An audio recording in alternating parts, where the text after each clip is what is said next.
Literature-loving friends, there's a peculiar kind of magic that comes when you step into a film that is both utterly strange and yet achingly familiar, a magic that makes you feel as though you are revisiting a dream you once had long ago, but had forgotten until the moment the lights dimmed and the images flickered to life again.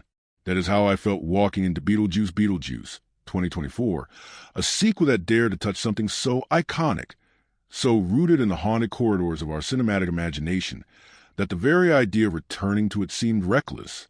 And yet, the moment the mischief began, I found myself grinning with a kind of wild disbelief, marveling that after decades the ghost with the most was back, and the strange underworld he presides over still shimmer with anarchic energy, grotesque humor, and that uneasy balance of horror and hilarity.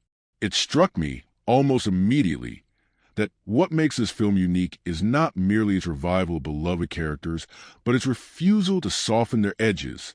The spirit of the original was always mischievous, chaotic, subversive, gleefully inappropriate. It dared to laugh at death, to turn horror into comedy, to suggest that the afterlife was less about solemnity and more about bureaucratic absurdity. This new chapter does not abandon that tone. Instead, it doubles down, allowing the strangest to bloom with even greater confidence. From the very first sequences, where familiar shadows creep across Gothic facades, where the line between the living and the dead blurs into something almost playful, I felt the film announcing itself boldly. We have not forgotten who we are, and neither should you. At its heart, the story is simple, as all good myths are. A death occurs, a haunting begins, the dead and the living collide in ways both comic and tragic. But simplicity of premise hides a richness of execution.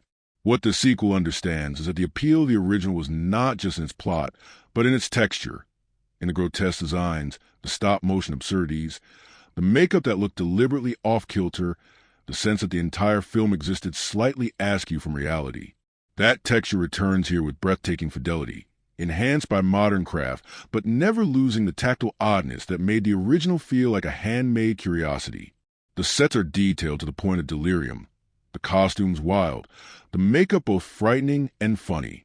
Every frame feels like a painting in which something slightly wrong wriggles at the edge of vision, daring you to look closer and laugh at your own discomfort. The plot teases us along with mischief. Without spoiling the entire arc, suffice it to say that once again, the lines between realms blur when the living find themselves colliding with the world of the dead. New characters are pulled into the chaos. Older ones return with the weary familiarity of those who know that death does not necessarily mean rest. And at the center of it all remains the trickster spirit whose name, spoken too often, brings disaster and delight in equal measure. The structure unfolds with a kind of gleeful inevitability. Attempt to control spiral into chaos. Bargains backfire. Rituals go wrong. And through it all we are reminded that the afterlife is less about peace than about paperwork, less about finality than about farce. What makes this introduction so tantalizing is the way it balances nostalgia with novelty.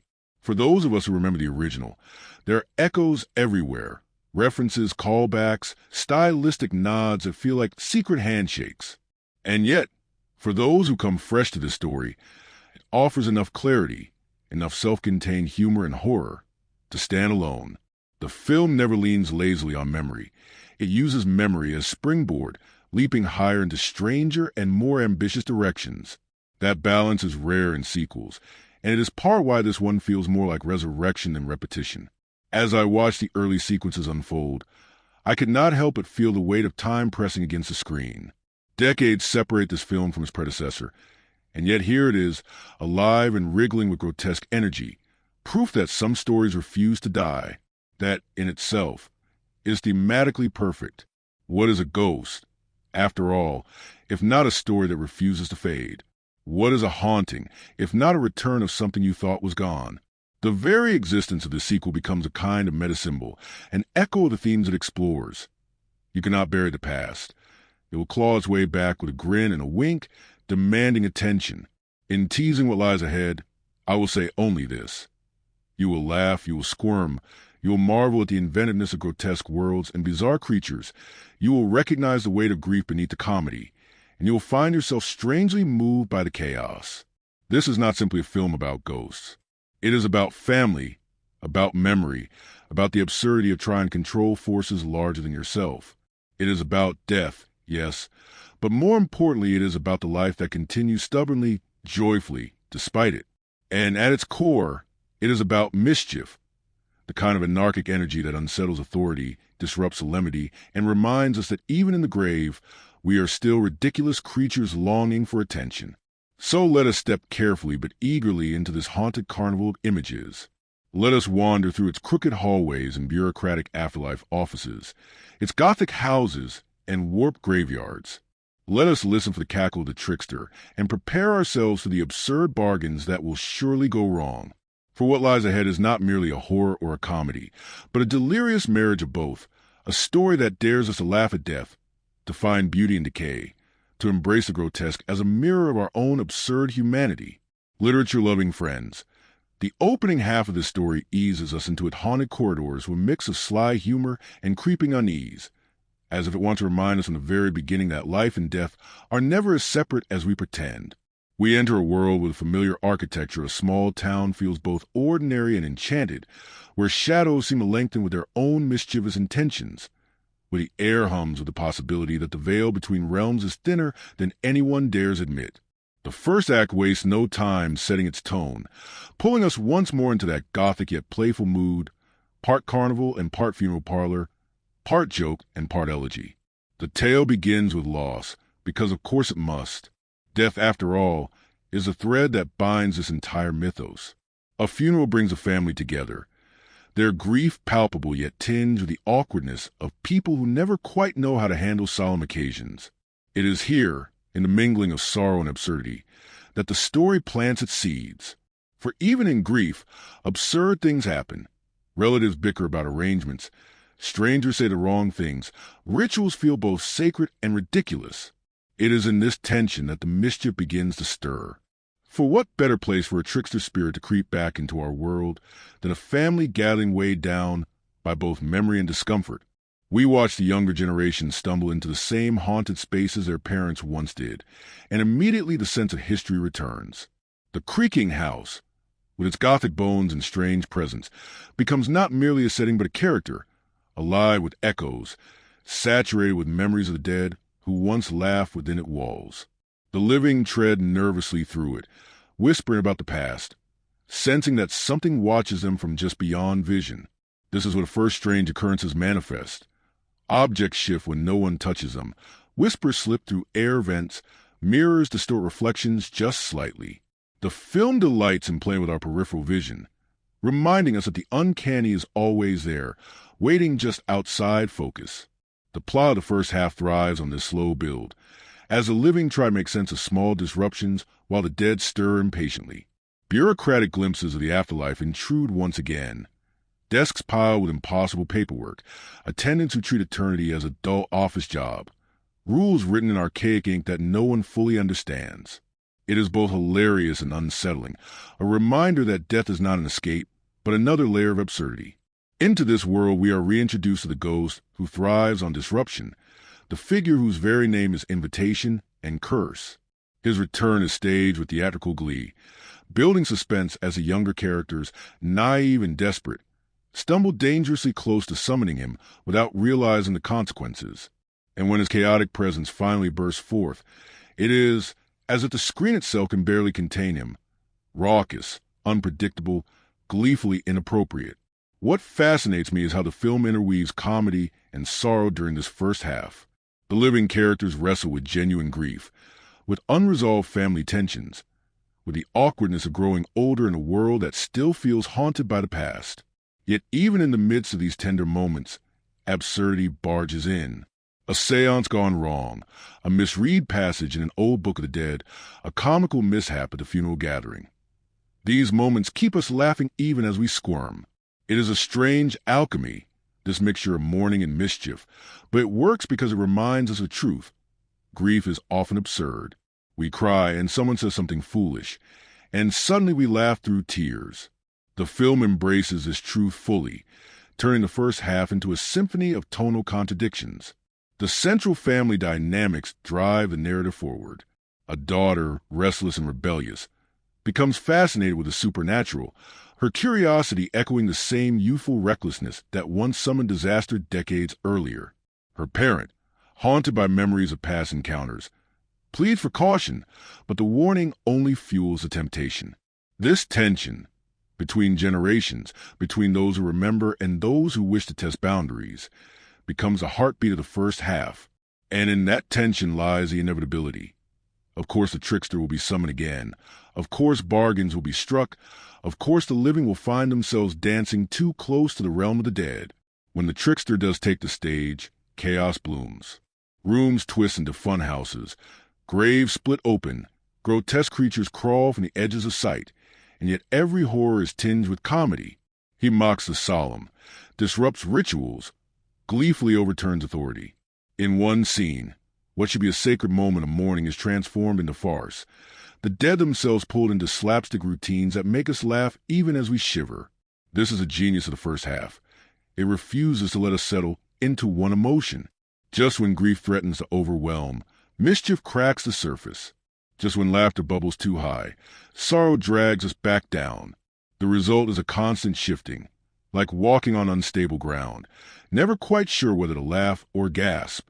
By the midpoint, the stakes are clear. The younger generation has meddled too far. The trickster spirit is loose and hungry for more, and the afterlife bureaucracy, irritated and alarmed, begins to take notice. Rules are invoked, penalties threatened, ominous warnings issued. The family finds itself caught between forces they cannot control. The chaos of the trickster, the rigidity of the bureaucrats, the weight of their own grief and guilt. The stage is set for collisions larger than themselves, for bargains that will demand unbearable choices. And so the first half concludes not with resolution but with escalation. The world of the living and the world of the dead are now hopelessly entangled. The boundaries breached, the consequences inevitable. The trickster grins, the family trembles, the bureaucracy tightens its grip. We, the audience, are left suspended between laughter and dread, eager and anxious to see how this grotesque carnival will unravel in the chapters ahead. Literature-loving friends, the second half begins with the uneasy knowledge that the boundaries between the living and the dead have collapsed too far to be repaired quietly. The house groans with uncanny energy. Shadows stretch unnaturally across its walls, and the family stand bewildered, torn between grief, guilt, and the growing realization that they have unleashed something neither side of existence can contain. The trickster, once merely mischievous, now prowls with heightened vigor, his antics more elaborate, his laughter sharper, his appetite for chaos greater than before. What fascinates me about this turning point is the way the narrative refuses to offer simple solutions. The younger generation, who once saw the supernatural as a game, begins to realize the cost of their curiosity. They watch as jokes twist into threats, as playful pranks warp into dangerous bargains, as the realm of the dead asserts its dominance with bureaucratic cruelty. The afterlife's agents, those pale, officious attendants, tighten their grip, threatening penalties that feel at once absurd and terrifying. Forms must be filed, rules must be obeyed, and yet no one fully understands what those rules mean. The comedy of bureaucracy collides with the horror of inevitability, leaving the family trapped in a nightmare that feels both ridiculous and utterly serious. The second half deepens the emotional core by returning to themes of family and legacy. The parent who once survived similar chaos years ago becomes a reluctant guide, haunted by memories of past mistakes. Their warnings, ignored earlier, now resonate with painful truth. The daughter, once rebellious, now wrestles with guilt, torn between anger at being silenced and the shame of having caused disaster. Their dynamic becomes the emotional heart of the second half, the thread that keeps the story grounded amid its flights of grotesque imagination. It is not just ghosts and ghouls that haunt them, but unspoken grief, unresolved tension, and the weight of generational echoes.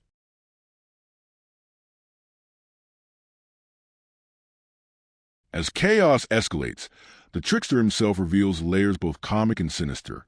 He toys with the family, offering bargains that seem too good to refuse, weaving promises with poison hidden beneath.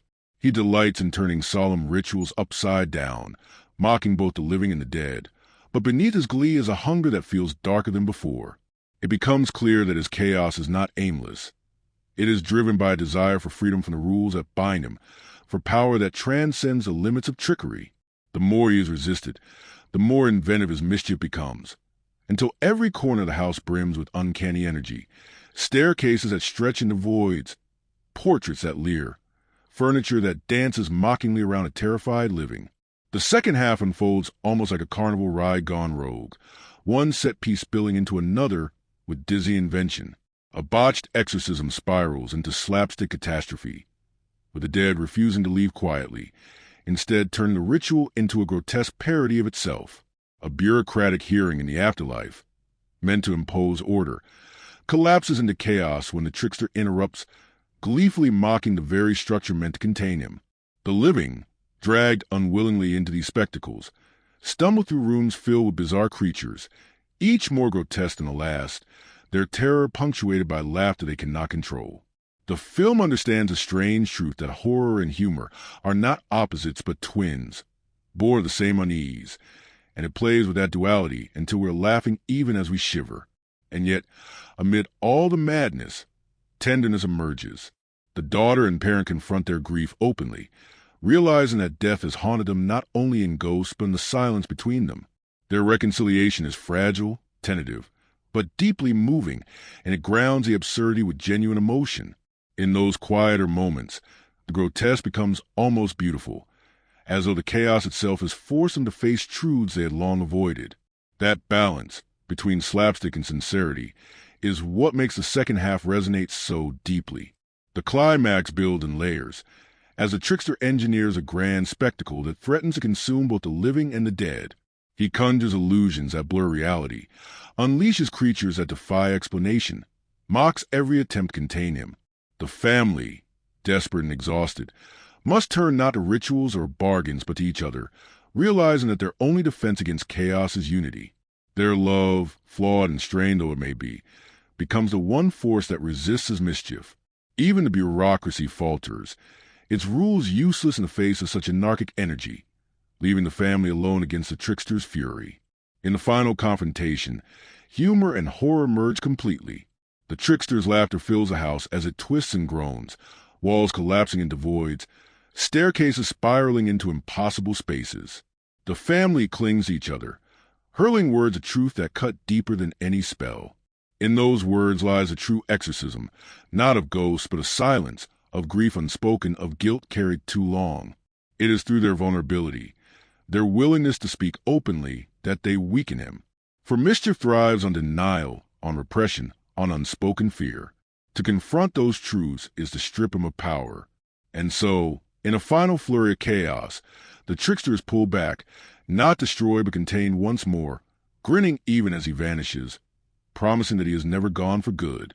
The house settles, the shadows retreat, the absurd quiet returns. The family, battered but whole, stands together in silence, recognizing that though the haunting may never fully end, they have found something stronger, the courage to face it together. The second half closes not with triumph but with ambiguity. The trickster's grin lingers in memory, his laughter echoing faintly in the silence. The afterlife bureaucracy resumes its dull routines, pretending order has been restored. The family walks forward, changed but not entirely healed, knowing that ghosts are not so easily banished. And we, the audience, leave with that delicious unease, that sense that the story is both finished and unfinished, that the laughter in the dark could return. Literature-loving friends, one of the quiet pleasures of this strange and mischievous tale lies not only in its grotesque sets or playful horror, but in the characters who inhabit its crooked spaces, each one carrying with them echoes of the past and contradictions that make them feel simultaneously absurd and true. When we pause to consider who these figures are, what drives them, and what symbolic weight they carry, we begin to see the film less as a mere carnival of chaos and more as a meditation on how people, living and dead, wrestle with grief, memory, and mischief. At the center, of course, looms the trickster himself, that irrepressible ghost whose grin can split a solemn moment into parody and whose laughter fills both corners of the frame and the recesses of our imagination. What fascinates me about him in this new chapter is not simply his outrageousness, which is as gleeful and grotesque as ever, but the undertone of hunger that lurks beneath it. He thrives on disruption, on mocking authority, on transforming grief into slapstick, and yet one senses he is driven by more than mere mischief. His chaos is also a rebellion against rules, a refusal to be contained by bureaucracy or morality. He becomes a symbol of all the unruly instincts we repress: the desire to laugh at solemnity, the urge to mock authority, the impulse to break free of suffocating order. In that sense, he is not just comic relief, but the embodiment of our own anarchic shadows, the part of us that wants to howl with laughter at funerals, to deface rules with nonsense, to turn despair into carnival. He is dangerous because he is honest about what we deny, and yet he is beloved because he speaks to the part of us that longs to break free. In sharp contrast stands a daughter, whose curiosity and rebellion drive much of the plot. She is young enough to believe herself invincible, old enough to feel the weight of loss, restless enough to test the boundaries her parent warns her against. Her fascination with the supernatural is not mere teenage defiance. It is born of grief, of the longing to make sense of death, of the need to reach across the veil and find meaning in loss. In her, we see the symbolic pull of youth, the refusal to accept silence, the insistence on asking questions that unsettle adults, the recklessness that often leads to truth, but just as often a disaster. Her journey across the film is one from curiosity to responsibility, from careless dabbling in mischief to the sobering realization of consequences. Yet she never loses her spark of rebellion, and that tension is what makes her compelling. She is not simply a victim of the trickster's games. She is also his mirror, embodying the same refusal to accept rules, the same hunger to know and to break boundaries. The parent, weary and haunted, represents the opposite pole. Having once endured chaos decades earlier, they carry within the scars of memory the knowledge of what it means to invite mischief into a home, the fear of seeing their child repeat their mistakes. Their character is defined by contradiction, fierce in their desire to protect, yet powerless to stop the inevitability of curiosity, cynical about the supernatural, yet still haunted by its echoes, stern in warning, yet tender in grief. What makes this figure compelling is the way their arc moves toward reconciliation with both past and present. They must confront not only the trickster's return, but their own silence, their own failure to communicate grief to their child, their own tendency to bury pain beneath warnings instead of sharing it openly.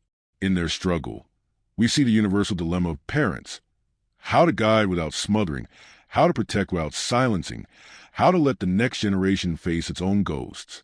Supporting characters, though sometimes exaggerated for comic effect, each carry symbolic weight. The bureaucrats of the afterlife, for example, are both hilarious and horrifying. They shuffle papers, mutter about rules, enforce penalties with the dullness of civil servants, and yet behind their absurdity lies a terrifying truth. Even death is subject to authority. Their presence satirizes our own world, where systems meant to provide order often become prisons of red tape. They are not villains in the traditional sense, but their indifference to suffering makes them complicit in cruelty. They remind us that the true horror is not always chaos, but bureaucracy, not always rebellion, but regulation that forgets humanity. Other figures in the afterlife, the grotesque creatures, the half-rotted attendants, the ghouls who shuffle in and out of view, may seem like comic asides, but each serves a symbolic purpose. They are exaggerations of our fears, bodies stretched or squashed, faces distorted, voices warped into caricature. They embody the absurdity of mortality, reminding us that death is not only terrifying but ridiculous. In their presence, we are forced to laugh at what we dread, to see the grotesque as a mirror of our own fragility. The ensemble also includes echoes in the past, characters who have aged, changed, and yet remain tethered to the chaos of their earlier encounters. Their presence is more than fan service. It is a reminder that trauma lingers, that experiences with death leave marks that never fully fade. They carry the weight of memory, their eyes shadowed by things they cannot forget, their voices carrying tones of both cynicism and tenderness. They remind us that sequels are not just stories continuing outward, but stories folding inward, reflecting back on the past with new layers of meaning. When we step back, the entire cast forms a kind of symbolic constellation. The trickster represents chaos and rebellion. The daughter represents curiosity and youth. The parent represents memory and caution. The bureaucrats represent authority and absurdity. The ghouls represent our grotesque fears. The older figures represent the persistence of trauma. Together, they form not just a narrative, but a meditation on how humans respond to death and disorder. Some laugh, some tremble, some regulate, some rebel, some seek meaning, some mock it. The brilliance of the film lies in giving each response a face, a voice, a presence. What lingers most for me, though, is the way these characters, for all their exaggeration, feel oddly truthful. Who among us has not wanted to rebel like the daughter, to protect like the parent, to laugh like the trickster, to impose order like the bureaucrats? They are grotesques, yes, but grotesques that reflect something real within us. And that is why we care, why the chaos matters. Because beneath the makeup, the laughter, the howls, and the paper shuffling, we see ourselves. Our grief, our fears, our mischief, our longing to make sense of what lies beyond. Literature-loving friends, one of the things I adore most about cinema like this is how it invites us to linger not only on plot and character, but on the odd, delightful fragments that slip in from behind the curtain, the strange details that give the story its peculiar flavor. A film this mischievous thrives on its strangeness, and as I lean deeper into it, I found myself collecting little shards of oddity, each one glimmering with its own eccentric light. They're the kind of things that might not drive the plot forward, but they lodge in memory, refusing to fade, because they are simply too peculiar, too haunting, or too hilarious to forget. One of the strangest and most delightful aspects is the return of that warped afterlife bureaucracy.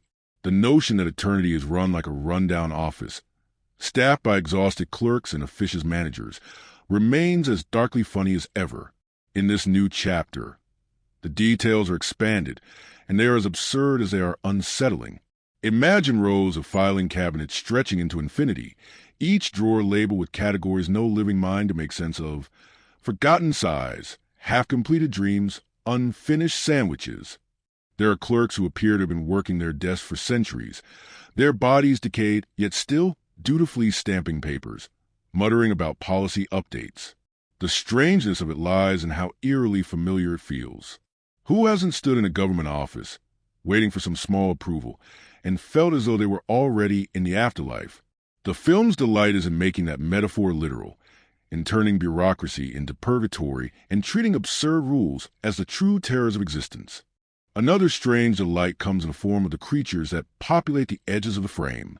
Stop-motion oddities, grotesque puppetry, uncanny makeup. These techniques are lovingly woven into the film, not smoothed over by digital polish, but celebrated for their very strangeness. You see creatures with too many knees, faces that split in improbable ways, hands that flutter like insects, torsos that bend as though they were made of rubber. Some of these beings appear for only a few seconds, yet they linger in memory, like images from a half-remembered dream. They are absurd, sometimes even funny, but also profoundly unsettling, precisely because they don't conform to the expected grammar of bodies. The strange fact here is that these designs deliberately reject perfection. They lean into awkwardness, reminding us that horror is often found not in polished terror, but in the uncanny wrongness of things almost familiar, but not quite. Equally strange is the way rituals are depicted. In this world, rituals of death and exorcism are never solemn. They are accidents waiting to happen. We see scenes where candles sputter into fountains of green smoke, where chants collapse into gibberish, where attempts to control the supernatural only invite chaos. What is so strange and so telling is that the rituals feel more like slapstick than sorcery. There is a humor in their failure, but also a truth. Our human attempts to control death through ritual are often absurd, rooted more in superstition and error than in true mastery. The film makes that literal, turning rituals into comedic disasters that nonetheless carry terrifying consequences. The house itself is filled with strange details that reward attention. Paintings whose eyes follow too obviously, staircases that twist mid-step, mirrors that reflect not people but other rooms entirely, doors that lead not to closets but to corridors of swirling sand. These details are more than set dressing. They are invitations to feel the uncanny in domestic space. The strangest fact is that the house feels alive, not metaphorically but literally, as though it were a character sulking at the intrusion of the living, collaborating with the dead to unsettle anyone who dares step through its doors. Even stranger, perhaps, are the ways humor is used to undercut horror. A funeral scene that should be solemn collapses into a sequence of comic absurdity when the corpse itself refuses to cooperate, tumbling out of the coffin at precisely the wrong moment. A bureaucratic hearing in the afterlife devolves into chaos when a clerk's head falls off mid-sentence, yet no one reacts as though it were abnormal. They simply pick it up, dust it off, and continue stamping papers. These moments are bizarre not just because they are grotesque, but because they are treated with such banality. The strangeness lies in the way horror becomes ordinary, in the way the absurd is normalized until we are laughing despite ourselves. There are also strange emotional facts tucked into the narrative. For all its chaos, the film pauses to show us moments of surprising tenderness, like a daughter confessing to her parent that she only summoned the ghost because she wanted to see if the afterlife held her lost loved ones, or a clerk in the afterlife sighing with genuine sorrow as they stamp yet another hopeless form, as though even in death they long for meaning. These strange flashes of humanity amid grotesque spectacle are what give the story its depth, what prevent it from becoming mere farce. The strangest fact of all may be that a film filled with ghouls, puppets, and tricksters can still make us cry quietly when a character whispers of their loneliness. And then there is a trickster himself, whose strangest facts lie in his contradictions. He is revolting and magnetic, hilarious and terrifying, cruel and oddly sympathetic. He mocks grief but also seems to understand it too well. He tears rituals apart but also abides by unspoken rules. He is chaos incarnate, and yet his presence suggests that even chaos needs structure, even mischief needs boundaries. The strangest fact about him is how much we love him despite his cruelty, how eager we are to laugh at his jokes even as they horrify us. He is the kind of character who makes us complicit in his mischief, who forces us to recognize the anarchic impulses within ourselves. When I think of the strangest facts this film offers, what lingers is how seamlessly they blur the line between comedy and horror, reality and dream, sacred and ridiculous. It is strange that bureaucracy should become terrifying, that grotesque creatures should become endearing, that funerals should make us laugh, that ghosts should remind us of our own humanity. And yet, perhaps that is the deepest truth of strangeness. It unsettles precisely because it reveals something we already know but rarely admit, that our lives, too, are absurd, grotesque, and funny even in the face of death. Literature-loving friends, what fascinates me most whenever a film like this arrives is how it instantly becomes more than a story. It becomes a mirror in which critics, audiences, and cultural voices see reflections of themselves, each finding something different in the strange carnival of images. And because this particular film carries the weight of legacy, arriving decades after its predecessor, it draws not only fresh interpretations, but also comparisons, arguments, and reassessments that ripple through the wider conversation of cinema. The film itself is mischievous, but the responses it provokes are just as wild, full of contradictions, praise, and unease. Many critics have remarked on how daring it is to revive a property that feels so rooted in a particular moment of cinematic history. The original was a child of the late 80s, steeped in surrealist humor, practical effects, and anarchic sensibilities of its time. To bring it back in an age of sleek CGI, streaming excess, and corporate franchising seemed almost sacrilegious. And yet, what drew admiration was precisely how little the new film bowed to modern polish. Reviewers delighted in the return of practical puppets, rubbery stop-motion creatures, and deliberately grotesque textures that seemed defiantly handmade. For some, this was more than nostalgia. It was rebellion. A refusal to let cinema become too smooth, too clean, too digital. In that sense, critics hailed it not just as a sequel but as a manifesto, a reminder that strangeness thrives best when it looks a little wrong. Others, however, voiced unease.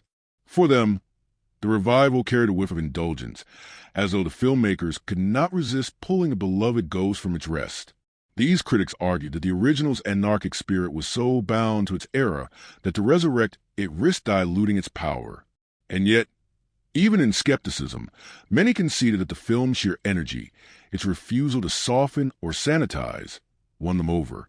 It may not have been flawless, but was alive in a way few blockbusters dare to be. That paradox, admiring even as one critiques, became a recurring theme in reviews.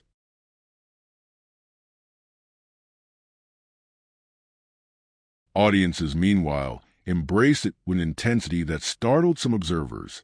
Younger viewers, who had perhaps only encountered the original as a cult curiosity, were enthralled by the sheer weirdness, by the gleeful mix of horror and comedy that felt unlike the more homogenized genre offerings of their time. Older audiences, returning with decades of memory, felt the tug of nostalgia, but also the thrill of seeing the grotesque world expanded. For them, the sequel became less about novelty and more about continuity, about proving that certain flavors of mischief never expire. It became a cultural event not simply because of its release, but because it bridged generations, uniting the curious and the nostalgic under the same crooked roof. What I found most moving in the critical perspectives was the recognition of how the film speaks to grief. Beneath its jokes and grotesqueries, critics noticed the tenderness of an emotional core, the way the daughter's curiosity was born of longing, the way the parent's sternness was rooted in fear, the way the trickster's chaos mirrored the human refusal to face mortality with silence. Some saw the story as a metaphor for generational grief, for the way death echoes through families, for the strange rituals we perform to make sense of absence. Others noted how the film uses comedy not to trivialize death, but to reveal its absurdity, to remind us that mourning is never tidy. These perspectives elevated the film beyond cult fun into something with genuine resonance, a reflection of how we laugh and cry in the face of mortality. Movie events surrounding its release also shaped the conversation. Premieres turned into celebrations of Gothic aesthetics, with costumes and decor that mirrored the film's twisted style. Fans arrived dressed in black and white stripes, their faces painted pale, their eyes rimmed with mischief. The marketing leaned into this, encouraging audiences to treat the release not as a screening, but as a seance, as though by attending the theater one was conjuring the ghosts again. This participatory energy gave the release the feel of an event, not just a film, but a communal ritual where laughter and unease could be shared. There was also the poignancy of timing. The release landed in a cultural moment where many were already reflecting on mortality, on the absurdities of bureaucracy, on the strangeness of grief rituals disrupted by global crises. For some critics, the afterlife bureaucracy resonated as satire of our own systems, where paperwork often feels endless and compassion absent. For others, the daughter's longing to reach across the veil echoed the universal desire to reconnect after loss. These broader cultural resonances gave the film an unexpected weight, making it feel less like an oddity and more like a timely parable wrapped in grotesque comedy. Some critical voices reached even further back, drawing on literary and theatrical traditions. They saw in the trickster echoes of Shakespeare's fools, who mocked kings with bawdy jokes but also spoke uncomfortable truths. Others compared him to mythic figures like Loki or Anansi, archetypes of chaos who expose the fragility of order. By situating the film in this lineage, critics reminded us that stories of mischief and haunting are never just entertainment. They are rituals of culture, ways we grapple with power, mortality, and absurdity. Even debates among critics became part of the fun. Was the humor too cruel, too gleeful at the expense of grief? Was the grotesque too indulgent, too reliant on shock? Or was that precisely the point? That mischief must unsettle, that grotesque comedy must offend comfort in order to speak truth? These arguments revealed that the film was not forgettable fluff, but something provocative, something that forced viewers to wrestle with discomfort. And perhaps that is the highest compliment any critic can give, that a film refuses to fade politely into the background. In reflecting on these perspectives, what strikes me is how the film managed to be both divisive and unifying. Divisive in that it sparked debate about tone, purpose, and necessity. Unifying in that nearly everyone agreed it was unforgettable. And in a cinematic landscape crowded with forgettable spectacles, that in itself is rare. It is a strange kind of victory, one perfectly suited to a story that thrives on contradiction, that delights in being both loved and loathed, both funny and horrifying, both grotesque and tender. So when I think of the critical perspectives and the cultural events surrounding its release, I see a continuation of the film's own themes. Just as the story itself blurs the line between life and death, comedy and horror, so too the conversation around it blurs admiration and critique, nostalgia and novelty, unease and delight. The film becomes not only a piece of art but a cultural haunting, a reminder that some stories, like some ghosts, refuse to stay buried. Literature-loving friends, one of the delights of stepping behind the curtain of a film like this is realizing just how much human effort, eccentric ingenuity, and even outright stubbornness it takes to summon such a strange world into being. The finished product flickers by in 2 hours of grotesque spectacle and playful horror, but the story of its creation is nearly as compelling as the story it tells. When we explore those production insights and the fun facts that ripple around them, we find a narrative of devotion, of risks taken, of laughter and exhaustion woven together, a story that reminds us how cinema itself is a kind of haunting, people pouring themselves into work so that illusions might live. The most remarkable production insight lies in the decision to lean heavily on practical effects, puppetry, and stop motion rather than surrender entirely to digital trickery. In an era when most studios would simply paint the grotesque with pixels, the filmmakers instead chose to return to the tactile strangeness that made the original so beloved. This meant building bizarre puppets, hiring craftspeople to sculpt twisted latex masks, choreographing stop-motion sequences frame by painstaking frame, and embracing the imperfections that digital polish might erase. The fun fact here is that many of the creature effects were achieved with techniques that would have fell at home in the late 80s, right down to deliberately jerky stop-motion movements and rubbery prosthetics. Far from feeling outdated, these choices gave the film its texture, reminding us that strangeness often thrives best when it looks handmade, when we can almost see the seams. Another fascinating detail was the recreation of the house itself, which had to feel familiar yet unsettlingly altered. Production designers built a sprawling set that included not only visible rooms but hidden corridors and distorted staircases that could be manipulated during shooting. Some walls were built on hinges to allow them to warp unnaturally. Some staircases could tilt mid-scene, sending actors stumbling into chaos. The fun fact is that certain practical gags, doors that open onto swirling sand, portraits that moved, were achieved entirely in camera, using pulleys, mirrors, and mechanical rigs, rather than digital enhancements. The crew reportedly delighted in watching these tricks play out live, as though the set itself were alive and conspiring into mischief. The costumes, too, carried playful oddities. Striped suits returned to their garish boldness, but designers also wove in hidden references, buttons shaped like skulls, fabrics printed with barely noticeable grotesque faces, seams stitched in jagged patterns that mimic cracks in gravestones. Actors spoke of discovering new details on their costumes each day, little jokes and macabre touches left by the wardrobe team. These strange flourishes became inside jokes on set, as though the costumes themselves were whispering mischief.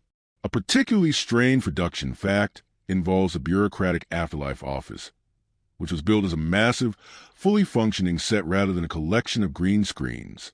Rows of filing cabinets stretched genuinely down corridors, each labeled with absurd categories dreamed up by the crew, many of which would never even appear on camera. Extras working as ghostly clerks were instructed to behave as though they had been at their desks for centuries, and some even improvised complaints about their jobs during takes. That attention to detail gave the set a lived-in quality, making it feel like a true purgatory of paperwork. One critic later remarked that it felt as if you could walk into that office and actually get lost among the files. And that was precisely because the set really did exist in its eccentric totality. The actors themselves contributed to the fun. Keaton's return as a mischievous ghost was not simply a matter of repeating old tricks. He experimented constantly, improvising lines, trying out bizarre voices, pushing physical comedy to absurd extremes. Crew members reportedly struggled to keep straight faces during takes, as he would lurch unexpectedly into slapstick, cackle in outrageous cadences, or interact with props in ways no one had anticipated. That sense of spontaneity carried into the final film, giving his performance its chaotic authenticity. The fun fact here is that some of the film's most memorable moments were unplanned, born of improvisation on set rather than scripted design. Another insight that delighted me was how the production embraced the strangeness of location shooting. Some exterior scenes were filmed in small New England towns, where locals were recruited as extras, and where houses were dressed in Gothic garb to look haunted. Residents described the surreal experience of watching their familiar streets transformed into carnival-like spectacles, complete with grotesque creatures wandering about. Children in particular found delight in watching puppeteers operate bizarre contraptions on sidewalks. In that sense, production itself became an event for the community, blurring life and art in the most charming way. Even stranger were the musical choices. The score blended Gothic orchestration with absurd carnival motifs. But fun facts emerged when cast and crew described how certain scenes were filmed to pre-recorded tracks of organ music or circus tunes. This gave the actors a rhythm to play against, allowing them to move almost as if part of a dark dance. In one chaotic sequence, actors were instructed to follow the beat of waltz while chaos erupted around them, creating a bizarre blend of elegance and grotesquerie. Watching the final product, one can sense that rhythm, though the audience may never know the actors were literally dancing through chaos. Production was not without its difficulties. Weather delays plagued some shoots, particularly when attempting to film outdoor sequences that required the right balance of gloom and shadow. Rain would fall unexpectedly, sets would flood, and yet rather than despair, the crew often folded these accidents into mood. One fun fact is that a rain-soaked scene originally unplanned became one of the film's most atmospheric moments, with droplets glistening against grotesque makeup in ways too eerie to have been designed. Chance, as always, played its role in the artistry. Perhaps the most touching production insight is how the cast and crew embraced the spirit of family behind the scenes. Veterans of the original film spoke with warmth about returning, sharing stories of decades past, laughing at memories of old stunts and mishaps.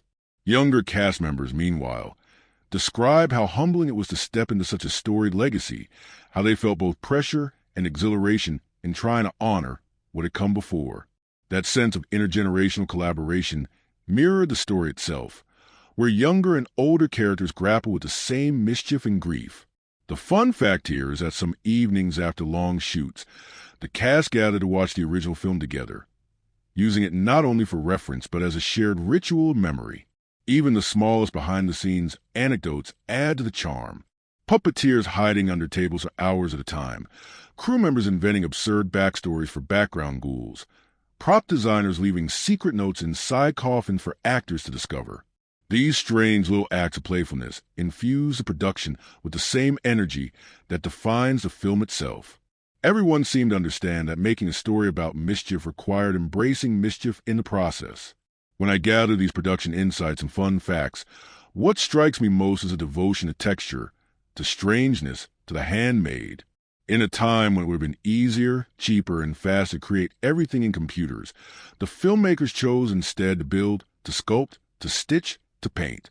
They chose imperfection, and in that imperfection, they found life. That, perhaps, is the strangest and most beautiful fact of all, that in seeking to conjure grotesque, they rediscover the joy of craft, the laughter of improvisation, the strange humanity of imperfection. And so, behind every cackle, every distorted creature, every rubbery limb, lies the story of real people who gave themselves to the absurd, who believe that laughter and horror are not opposites but allies, who understood that sometimes the best way to honor a ghost is to get your own hands dirty, making him live again. Literature-loving friends, what lingers most vividly in my mind when I think about this strange, mischievous tale is not only the characters who stumble and scheme within it, but the very spaces they inhabit, the crooked houses, the bureaucratic afterlife halls, the carnival-like graveyards, the swirling deserts of sand, all stitched together with cinematic techniques that make them feel simultaneously tactile and dreamlike. If the characters provide the heartbeat of the story, then the settings are its bones, its crooked spine, shaping mood, guiding rhythm, anchoring the chaos in a world that feels alive with grotesque possibility. The house, once again, serves as a story's central stage, and is far more than timber and wallpaper. From the moment we step inside, it exudes unease. Walls bend ever so slightly. Staircases seem to tilt against gravity. Shadows crawl with too much intention. It feels less like a building and more like a creature sulking, amused at the intrusion of the living. Every detail of its design reminds us that domestic space, meant to comfort, can just as easily become uncanny. The settings here whisper constantly of liminality. Doors that lead to nowhere, closets that open into voids, attics humming with restless energy. What makes this house unforgettable is that it feels both familiar and alien, as though memory itself has been warped into architecture. Equally compelling is the afterlife bureaucracy, which reappears with greater detail and eccentricity than before. Picture endless corridors lined with filing cabinets, each marked with absurd labels, records of forgotten jokes, lost socks, unfinished sighs.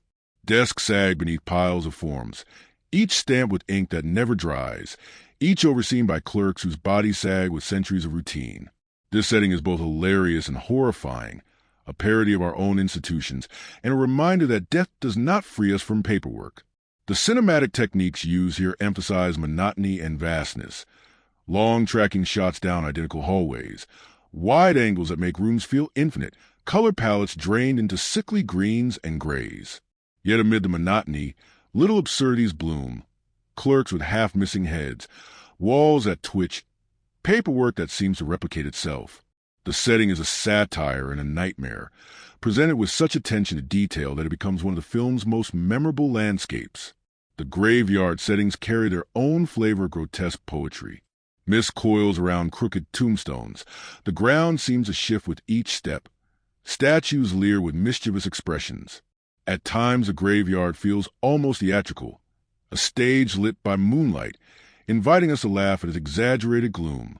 At other times, it carries real menace, shadows pooling into hungry shapes, soil cracking as though restless bodies beneath refuse to stay put. Cinematically, the graveyard sequences are treated with Gothic exaggeration, low angles that make tombstones loom, backlighting that turns mist into curtains, sudden cuts that reveal creatures lurking at the edge of sight. It is camp and terror intertwined, a perfect setting for a story that thrives on contradiction. One of the most striking cinematic elements is the return of the sandworm dimension, that swirling desert of endless dunes where massive striped creatures writhe beneath the surface. Here, the filmmakers indulge in surrealism, painting skies that shift colors unnaturally, sculpting sandstorms that roar with almost musical rhythm.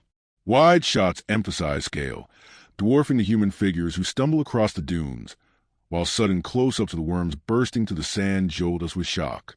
These sequences feel both nostalgic and new, practical effects and stop motion blended with modern cinematography, creating a texture that is deliberately imperfect, deliberately strange. The setting becomes more than danger. It becomes metaphor, a reminder that beneath the thin surface of order lies a chaos vast and hungry. Color itself becomes a setting of sorts, a cinematic element wielded with painterly precision. Domestic interiors glow with warm but unsettling hues. Sickly yellows, clashing reds, shadows too deep for comfort. The afterlife bureaucracy drains into pale greens and grays, the very palette of monotony. The graveyard shimmer in blue moonlight, exaggerated to the point of parody. And the sandworm deserts blaze with unnatural orange and violet skies, as though painted by an artist who had never seen reality but only remembered it poorly. These color choices are not incidental. They guide our emotions, making us laugh at the absurd, recoil at the grotesque, marvel at the uncanny beauty of decay. They remind us that cinema is not just narrative but visual poetry, that the world of film can feel alive through palette alone. Lighting techniques deepen this sense of surreal atmosphere. Flickering candles sputter into green smoke. Bureaucratic offices are lit with buzzing fluorescents that make every shadow harsher. Graveyards shimmer with overexposed moonlight. Often, the lighting itself becomes a character, playing tricks, exaggerating grotesque, transforming ordinary rooms into carnival nightmares. The way shadows stretch too far, the way colors pulse unnaturally, the way light seems to move with a will of its own. These choices make us feel that the world itself is complicit in the mischief. Sound design adds another layer, turning spaces into living presences. In the house, we hear doors sigh, floorboards groan, whispers travel through vents. In the bureaucracy, we hear endless paper shuffles, typewriters clacking, sighs echoing down corridors. In the graveyard, we hear crows cackle like hecklers, soil shift with restless hunger, statues creak as though stretching stiff limbs. The sandworm desert hums with low rumbles, a bass so deep it vibrates through the body. Every setting has its own voice, its own soundtrack of oddities, reminding us that places are never silent in this world. They breathe, complain, and mock us constantly. What I love most is how these settings refuse to remain passive backdrops. The house plays tricks on its inhabitants. The bureaucracy actively punishes. The graveyard seems to revel in unsettling intrusions. The desert devours. Settings here have agency. They are characters in their own right. And that is part why the film feels so alive, so mischievous, because we are never in neutral space. Every environment conspires against the living, reminding us that in this world, even architecture is mischievous. The strangest and perhaps most beautiful element is how the grotesque is made comic through cinematic exaggeration. A wall that twists too far becomes slapstick. A clerk whose head rolls off mid-sentence becomes parody. A sandworm bursting from dunes becomes absurd spectacle rather than pure terror. Settings are never locked into one mood. They oscillate between comedy and horror, pulling us constantly off balance. This is what makes a film's world unforgettable. It refuses to settle, refuses to reassure, refuses to let us decide whether to laugh or shiver. When I step back and consider these settings and cinematic elements together, what I see is a world that is alive with mischief, a world where architecture mocks us, where color scolds us, where shadows laugh, where even silence carries a joke. It is grotesque and beautiful, absurd and terrifying, comforting and alien, and in that contradiction lies its power. The settings themselves embody the very themes of the story: the absurdity of death, the instability of memory, the comedy of grief. They remind us that we do not simply watch characters move through space. We watch space itself take part in the narrative, conspiring against them, conspiring with mischief, conspiring with us. Literature-loving friends, I've always felt that the strange energy of film begins long before the first frame is cut together.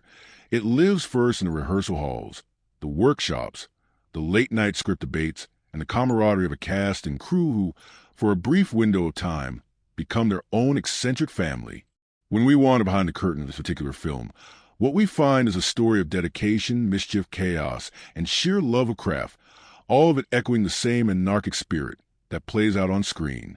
The behind-the-scenes journey becomes its own narrative of creation, one filled with accidents that became blessings, improvisations that became iconic, and a cast whose laughter offset was often as uncontrollable as the laughter their characters provoked on screen.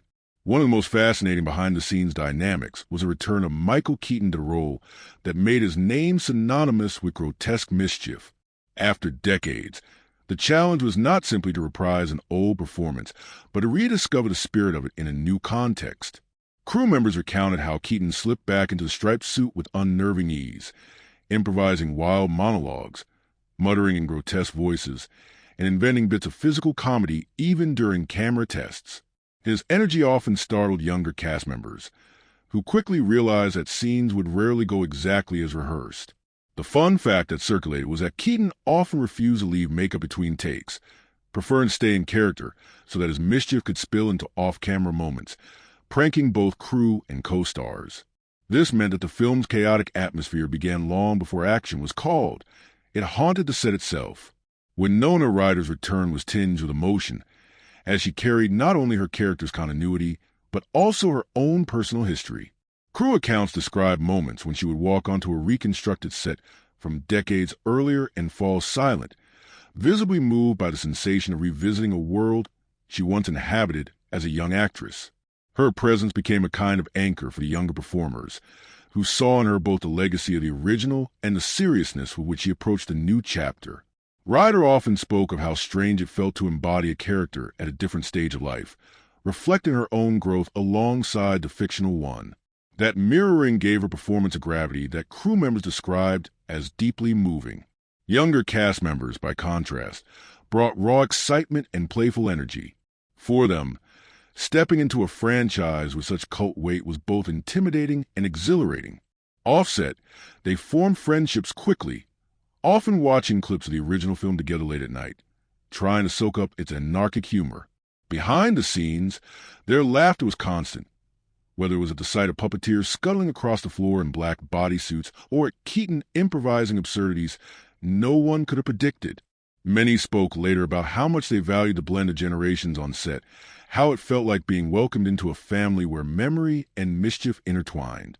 Tim Burton's presence behind the camera was, as always, a mix of meticulous vision and childlike delight in strangeness. Crew members recalled how he would wander through sets, sketchbook in hand, drawing quick caricatures of how he wanted creatures or spaces to feel. Rather than long technical instructions, he often communicated mood through sketches, phrases, or simply pointing at odd props and saying, "More like that." His directing style encouraged improvisation, and he was known to chuckle quietly during takes, delighted when actors found unexpected rhythms of grotesque humor. His energy was infectious. Crew members described how even the most exhausting days felt enlivened by his passion for the bizarre. The makeup and costume departments became hubs of creativity, buzzing with artisans eager to push boundaries. Hours upon hours were spent sculpting grotesque prosthetics, sewing costumes stitched with hidden jokes, experimenting with color palettes that would unsettle as much as they amused. A fun behind-the-scenes story involved one costume that was stitched with dozens of tiny skull buttons, each unique, none larger than a fingernail. These details might never register fully on screen, yet the care invested in them gave actors tangible textures to inhabit. The makeup artists, too, worked tirelessly, often spending 6 to 8 hours transforming actors into creatures. Some performers joked that they spent more time in the makeup chair than they did on set, yet they cherished the way those transformations helped them dissolve into characters. The puppeteers and practical effects teams were perhaps the unsung heroes of production. Hidden under tables, crouched behind walls, or dangling from rigging, they operated bizarre contraptions that gave life to creatures and props. Crew anecdotes tell puppeteers breaking into impromptu comedy routines while waiting for cameras to reset, making grotesque monsters wiggle absurdly or whisper jokes through puppet mouths. These playful moments kept spirits high, reminding everyone that the essence of the film was to embrace chaos with joy. Some of the film's most convincing creature movements, it turns out, were born of accidents. Puppets collapsing unexpectedly, rigs jamming mid-shot, accidents which the filmmakers kept in, because imperfection suited the world better than precision. Another behind-the-scenes joy was the music. Composer Tyler Bates visited the set with fragments of score, and on some days scenes were rehearsed to early versions of the film's music. This gave the actors a rhythm to follow, letting their movements match the eerie carnival-like tones that would later define the soundtrack. One scene in particular, where chaos erupted a ritual, was rehearsed almost like a dance, with actors moving to the beat of a waltz piped in over loudspeakers. Cast members later admitted that the strange rhythm helped them lean into the absurdity, making the chaos feel choreographed yet anarchic. Production was not without its mishaps. Rainstorms ruined carefully built outdoor sets. Prosthetics melted under hot lights. Stop-motion rigs broke mid-sequence. Yet in true spirit, these mishaps were embraced. Crew members joked that the ghost on screen was mirrored by a ghost haunting production itself, a mischievous presence determined to complicate everything. Rather than despair, they folded accidents into the creative process, adjusting on the fly, finding humor in the chaos. One crew member quipped that the real theme in production was controlled disaster, and perhaps that was truer than anyone realized. Offset, camaraderie bloomed in ways that reflected the story's themes of family. Evenings were spent in shared meals, with older cast recounting stories from decades past and younger ones listening with rapt attention. There were rituals, screenings of the original film, impromptu costume contests, nights where crew members gathered to invent ghost stories of their own. These shared moments built a sense of intimacy that infused the final film with warmth. For a story about chaos and mischief, the behind-the-scenes tale was one of surprising tenderness, of people finding joy in collaboration, of laughter as the glue that held the madness together. What moves me most in reflecting on these insights is how the production itself mirrored the film's message, that chaos and laughter are inseparable, that imperfection is often the source of magic, that grief and joy can share the same space. Behind the grotesque makeup and puppetry, behind the improvised lines and accident-prone sets, there was a family of artists who believe in the power of strangeness. And it is their belief, their willingness to laugh even when things went wrong, that allowed the film to live. The ghost may belong to the story, but the laughter, that belonged to the people who built it. Literature-loving friends, when we pull back on the mischief and grotesque laughter of this film, what remains is a tapestry of themes woven through its oddities, threads of meaning that give depth to the absurdity. For all its pranks, pratfalls, and surreal ghouls, it is a work preoccupied with questions of life and death, grief and memory, authority and rebellion, silence and laughter. Beneath every joke lies a shadow, and beneath every grotesque shadow lies a truth we recognize in ourselves. To spend time unraveling those themes is to understand why this story continues to haunt, not just a spectacle but as reflection. The most immediate theme, of course, is death itself, but not death as solemn or heroic. Here death is absurd, bureaucratic, often ridiculous, yet still profoundly inescapable. The afterlife is not a place of revelation but a parody of office life, where paperwork and waiting rooms stretch into eternity. This satirical vision asks us to confront the indignities of mortality, the fact that even in imagining eternity, we cannot escape systems that confuse and dehumanize. Yet within that absurdity lies a comfort. It suggests that death is not a grand abyss, but another continuation of the human comedy, a place where we may still laugh, still bumble, still rebel. Death here is stripped of grandeur, yet remains a force that shapes how we live, how we grieve, how we attempt, however foolishly, to control it.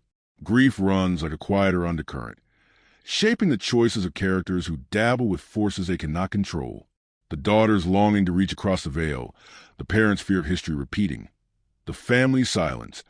All of these reveal how grief can make us reckless or mute or desperate. The trickster's mischief amplifies this grief, mocking rituals, exaggerating sorrow into slapstick, turning mourning into carnival. Yet the symbolism is clear. Grief that remains unspoken breeds chaos. Only when a family finally confronts their loss openly do they begin to weaken the trickster's grip.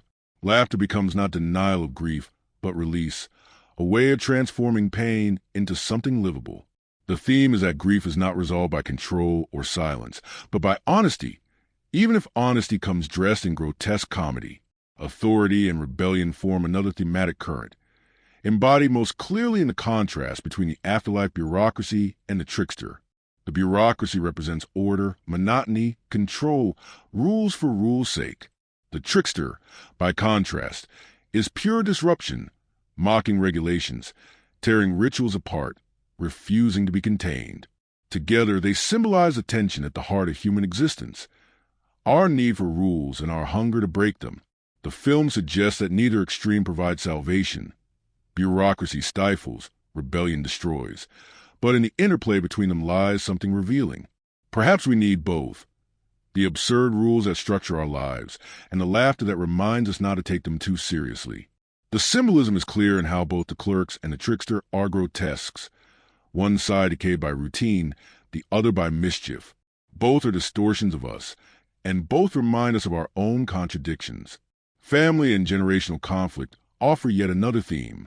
The younger generation's curiosity clashes with the older generation's caution, creating tension that drives the plot but also reflects real human dynamics. The daughter longs to push boundaries, to ask questions about death and meaning. The parent longs to prevent mistakes already lived once before. Their relationship symbolizes eternal cycle of youth and age, rebellion and restraint, memory and forgetting. The haunting itself becomes a metaphor for the way grief and trauma pass through generations, resurfacing if unspoken, demanding confrontation. In this way, the story becomes less about ghosts in the attic and more about ghosts in the heart, the unacknowledged losses that echo in silence until laughter or tears break them open. Identity and transformation also resonate as themes.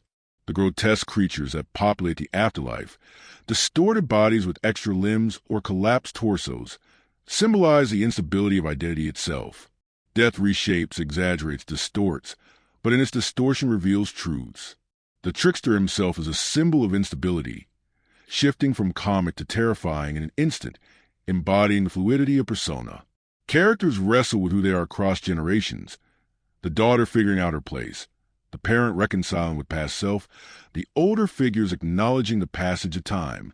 Even the settings, the house, the graveyard, the desert, shift and transform constantly, symbolizing that nothing remains fixed.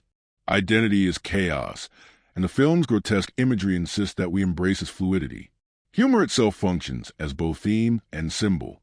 The grotesque jokes, the slapstick rituals, the absurd bureaucracy, all of them insist that laughter is not the opposite of horror, but its companion. To laugh at death is not to deny it, but to confront it in a way we can endure. The trickster symbolizes his truth most vividly. His jokes terrify and amuse at once, reminding us that the line between comedy and tragedy is razor thin. The symbolism of humor here is radical. It suggests that survival depends not on erasing fear, but on laughing through it. That the grotesque is not only bearable, but meaningful when we allow ourselves to smile in its face. Silence, too, has symbolic weight. Much of the family's conflict arises not from what is said, but from what is left unsaid. Grief unspoken, warnings unheeded, love left unexpressed.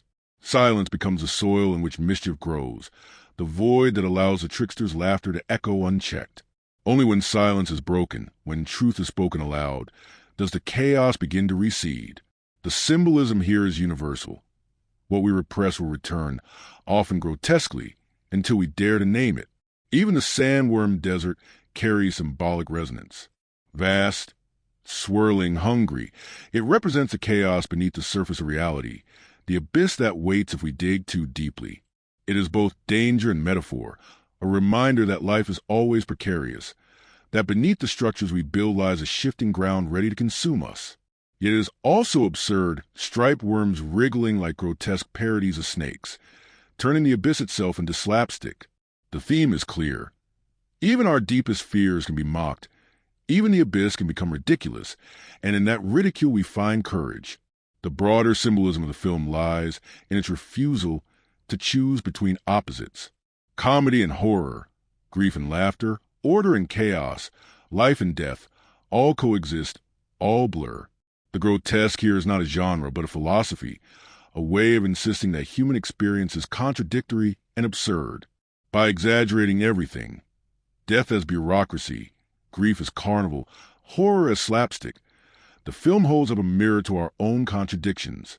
It tells us, you are ridiculous and profound, grieving and laughing, terrified and mischievous all at once. And that is not a flaw but a truth. When I reflect on these themes and symbols, what moves me most is how they elevate the film beyond spectacle. They make us see ourselves in the grotesques, our own grief in the chaos, our own laughter in the absurd. They remind us that life, too, is a carnival of contradictions, that we stumble through haunted houses of memory, shuffle papers and bureaucracies of routine, and laugh even as we cry.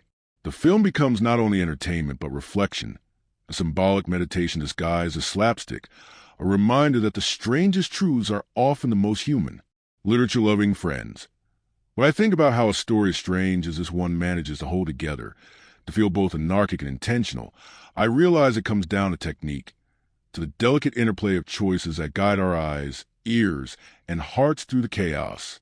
A film this unruly might look like pure madness on the surface, but behind the curtain it is crafted with precision.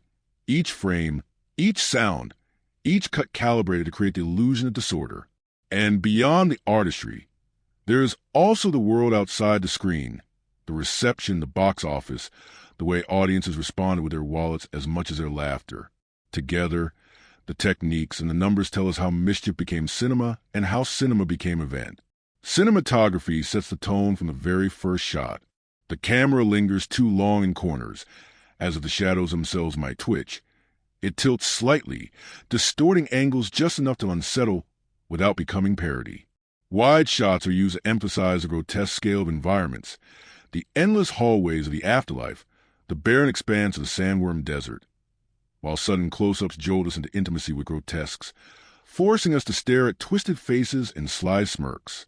One of the most distinctive techniques is the use of exaggerated perspective, with sets built to warp scale, so that doors loom unnaturally tall or corridors stretch too far. These visual tricks make the world itself feel untrustworthy, alive with mischief. Editing, too, plays its role in crafting chaos. Cuts often come a half-second earlier or later than we expect, creating rhythms that feel off-kilter, almost like a punchline delivered with just the wrong timing, and therefore funnier. Sequences slip suddenly from horror into slapstick through editing, a scream cut off by a pratfall, a ritual collapsing into absurdity. At times, montages spin with surreal energy, flashing between grotesque images so quickly that we feel disoriented, as though caught in the trickster's laughter. The editing insists that chaos is not only shown but felt, that the viewer must stumble alongside the characters. Sound design might be the film's most mischievous tool. The groan of floorboards is exaggerated into size. Whispers travel through vents with mocking clarity. Bureaucratic offices hum with the relentless shuffle of papers. Laughter often echoes where no one stands, a reminder that the trickster's presence is everywhere. Music shifts abruptly, from Gothic orchestration to carnival waltzes, often within the same scene, creating tonal dissonance that unsettles and amuses at once.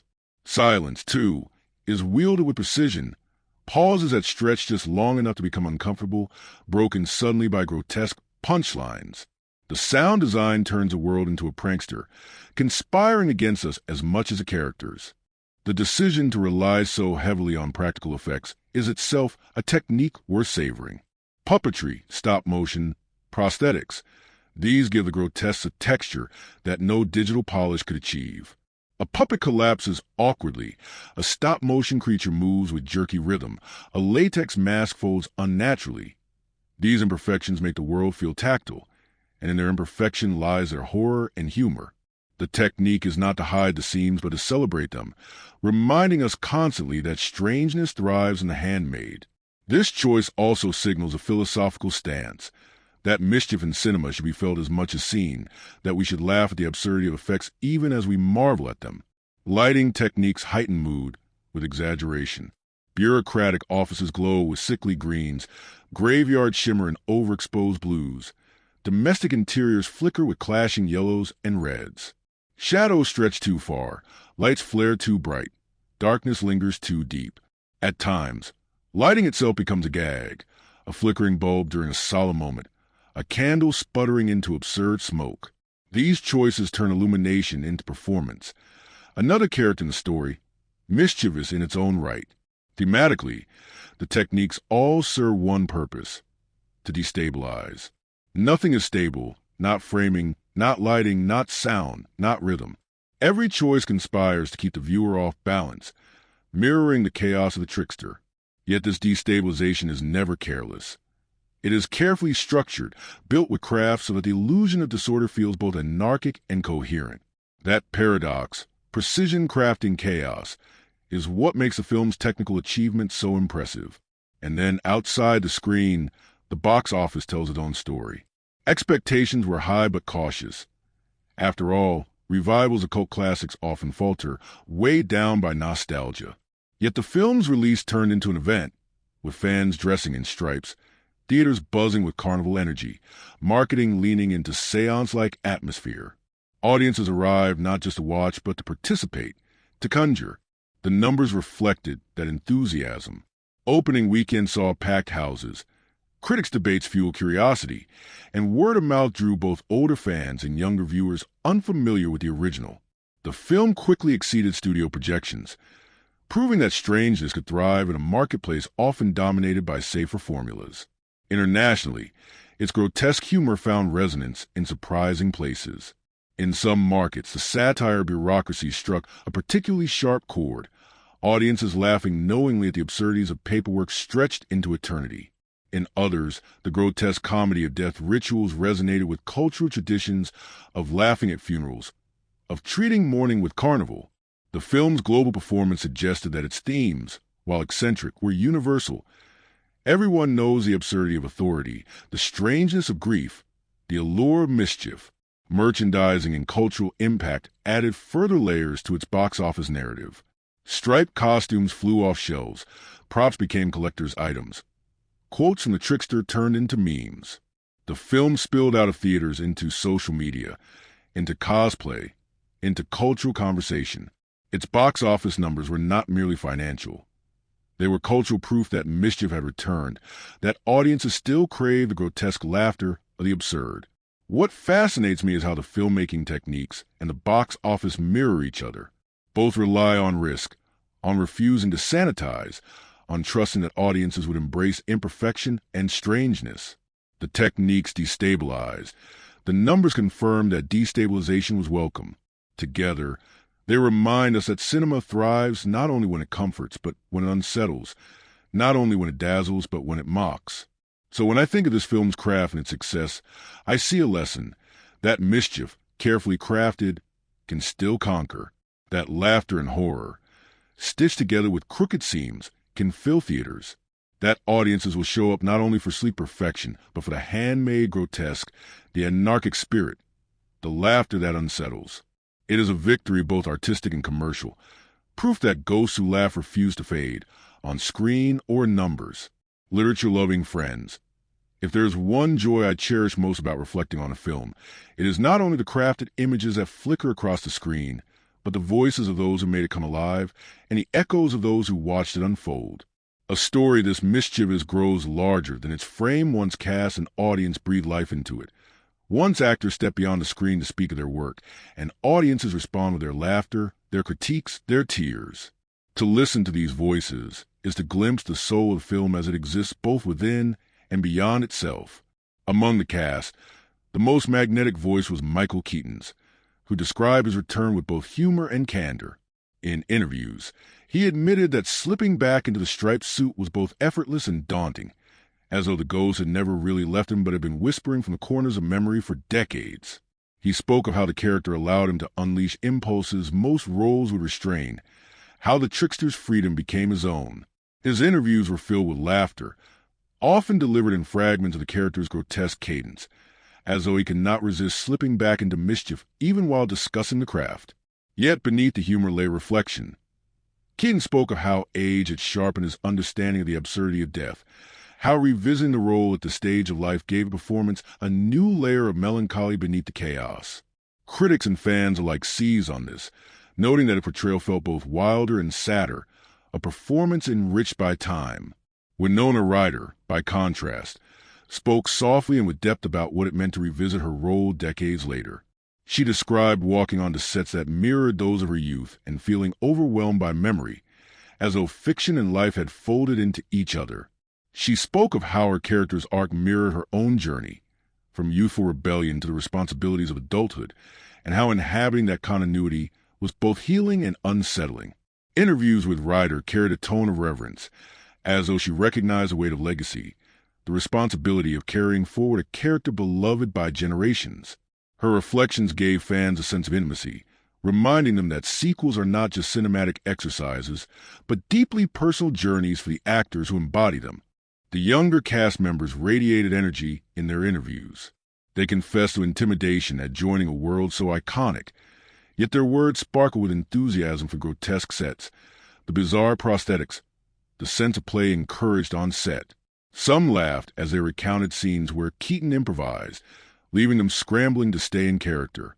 Others spoke of Ryder's guidance, how her presence grounded them, how she treated them not as outsiders, but as part of a strange family bound together by mischief.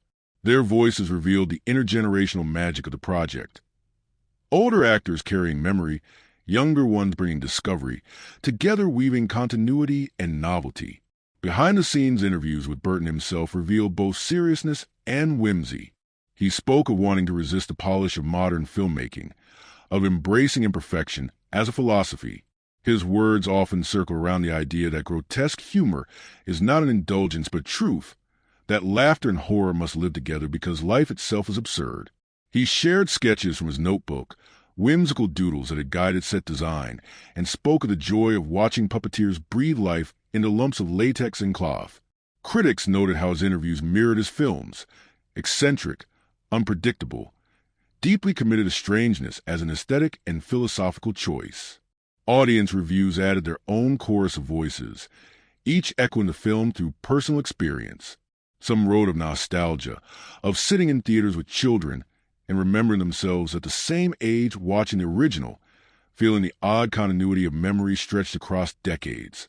Others, younger and encountering the world for the first time, spoke of shock at its weirdness, delight that a studio film could still feel so unruly, gratitude that cinema could still surprise. Many reviews emphasized laughter, the kind that erupts unexpectedly, often followed by shivers of unease. The consensus was not that the film was perfect, but that it was unforgettable, a spectacle that demanded conversation afterward. Of course, not all audience voices were celebratory. Some found the grotesque too indulgent, the humor too cruel, the pacing too chaotic. Yet even critical reviews admitted that the film lodged in memory, that it refused to fade. In an age when many films passed quickly into forgettable blur, even dissatisfaction became a form of testament. People cared enough to argue, to write, to debate.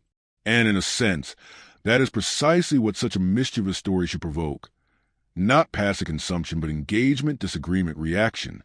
The ghost thrives on being noticed. After all, fan culture added another layer of response. On social media, quotes from the trickster spread like wildfire, memes multiplied with his grotesque grin. Cosplayers donned stripes and pale makeup, sharing photos of themselves haunting conventions and parties.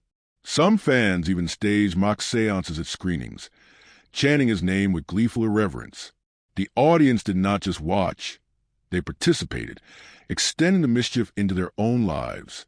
This participatory culture echoed the film's themes, blurring lines between story and reality, reminding us that ghosts are not only on screen, but in the rituals we create together.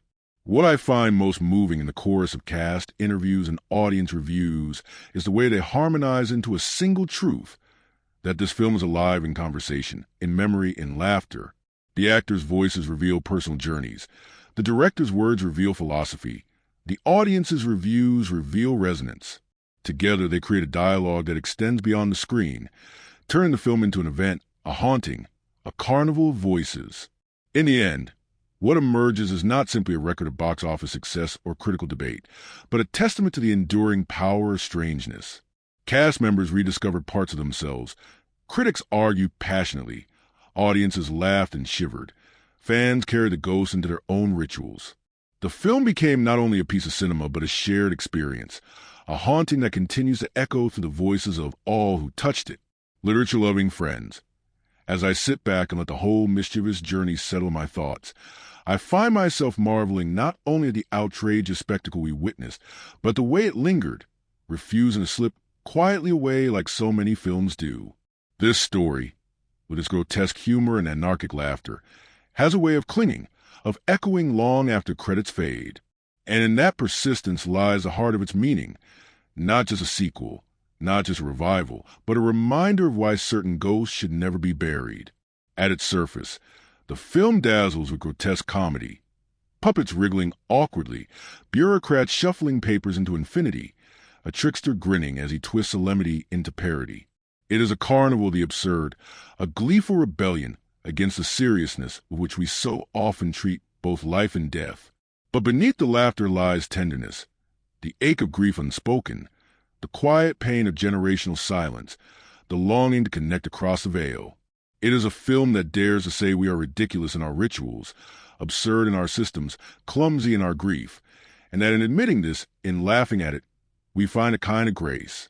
The characters remind us of our contradictions, the daughter curious and reckless, embodying youth's hunger to break boundaries, the parent weary and haunted, clinging to memory while fearing repetition, the trickster anarchic, cruel, and yet so irresistibly magnetic, the bureaucrats parodying our own institutions, the grotesque creatures embodying fragility of bodies.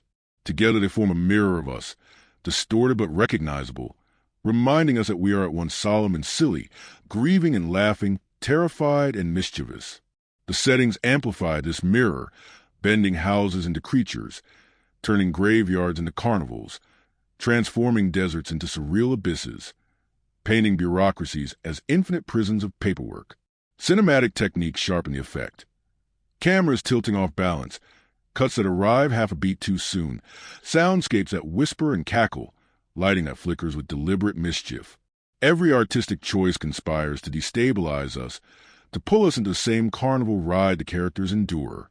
And yet, through the destabilization, meaning emerges, an insistence that life itself is no less absurd, no less contradictory. Behind the curtain, the production story deepens a magic. We discover a cast reuniting after decades, veterans and newcomers forming a family of their own, improvisations birthing moments of brilliance, accidents embraced as gifts. We hear Keaton's laughter spilling offset, Ryder's quiet reflections on memory, Burton's sketches guiding the grotesque, crew members crouched under tables animating puppets with patience and mischief. Their behind-the-scenes tales remind us that cinema is not only craft but community, that the laughter we hear on screen begins with laughter shared in long hours of creation. Critics and audiences alike turn the release into a cultural conversation. Some praise its defiance of polish, its insistence on imperfection as aesthetic, its boldness in reviving practical effects. Others debated whether mischief had grown too indulgent, whether grief was mocked too cruelly. But everyone agreed it could not be ignored. It provoked, unsettled, amused, disturbed. And audiences carried it further, dressing in stripes, quoting lines, transforming screenings into seances. The box office reflected not only financial success but cultural appetite for strangeness, for laughter stitched with unease, for ghosts who refuse to fade. When I look at all of this together, the themes of grief and rebellion, the symbolism of bureaucracies and grotesques, the cinematic craft of chaos, the cultural response of laughter and debate, I see a work that is more than entertainment. It is reflection disguised as slapstick, philosophy cloaked in grotesque spectacle. It dares us to admit that we are as absurd as the characters, that our own bureaucracies, rituals, and silences are no less ridiculous.